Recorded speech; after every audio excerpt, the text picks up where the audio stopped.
با کارگاه دوزندگی پارک تکنولوژی دانشکده آموزگاری توسان در شهر پنجکین هنگامی آمدیم که اینجا نبض مهنت ایلان بخش با جوش خروش ادامه داشت. نظری سطحی به فعالیت دوزنده کفایت بود. احساس نمود که اینجا هنرمندان کسبی دلباختگان کسب دوزندگی جمع آمدند و هر لحظه کاری را باعث درک مصلحت در سمت اجرای سپارش راهبری دانشکده استفاده میبرند.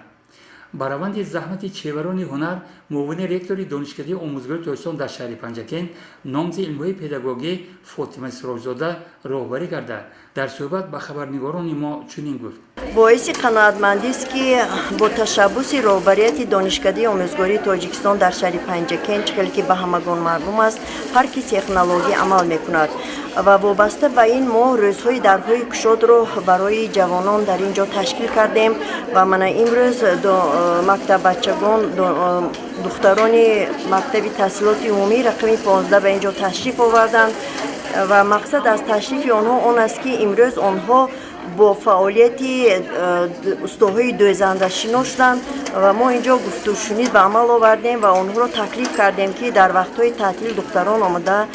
کسب دوزندگی را یاد گیرند و آنها این را با قناعتمندی قبول کردند و باید یادداشت شد که امروز مسائل به هنرآموزی جلب کردن جوانان یکی از مسائل مهم در ساحه معارف به حساب می رود و چگونه که پیشوای ملت در هر برآمدشان قید می کنند امروز جوانان را می باید که به هنرآموزی روی آورند. در برابر آموختن علم ها آنها باید به آموختن هنرهای گوناگون مشغول باشند و این امکانیت میدهد که آنها در آینده موقع خودشان را در زندگی شخصی خودشان پیدا نمایند.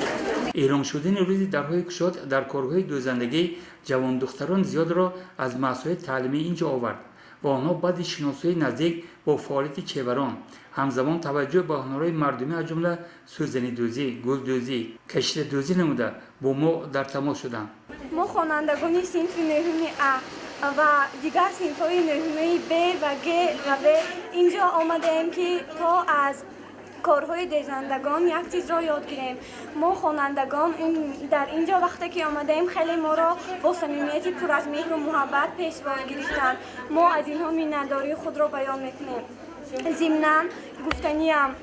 ما همه خوانندگان میnnتداری خود را به پیشوای ملت پرزیدنت جمهوری تاجیکستان محترم امامعلی رحمان بیان میکنیم که به ما چنین فابریکه زوادها را پیشنهاد نمودند تا که ما در وقتهای تعطیل آمده ما جوان دختران یک هنری خود را هنری دوزندگان را از خود نماییم و در آینده نامبردار تاجیکستان گردیم. من گلرخسار جمشید خواننده صنف نهم ب مؤسسه تحصیلات میانه عمومی رقم 15 به نام ابوالقاسم فردوسی میباشم. ما امروز با همراه آموزگارانمان برای دیدن نمودن از لباسهای مکتبی در دانشگاه سیخ دوزندگی اینواسیونی برای دیدن لباسهای مکتبی و برای شناخت شدن از همون کارهای دوزندگی قدم رنجه نمودیم. راهبری دانشکده آموزگاری توسان در شهر پنجکین سالهای صاحب استقلالی کشور تدبیرهای زیاد اندیشید تا که اینجا برابر تحصیل روندهای استحصالی نیز راه اندازی شوند. تشکیل کالج تکنولوژی و اینواسیونی، جمعیت سهامی گشاده معرفت پرور و فعالیت شروع نمودن پارک تکنولوژی و چند اقدام دیگر بازگو به همه گونه فعالیت شایسته بوده است و این همه جواب خیلی ارزنده و مناسب است به سخنان پرزیدنت کشور محترم امام رحمان که چنین تاکید نموده بودند. جوانان باید خوب درک نمایند که تقدیر آینده خلق و دولت بر دوش آنها گذاشته شده است.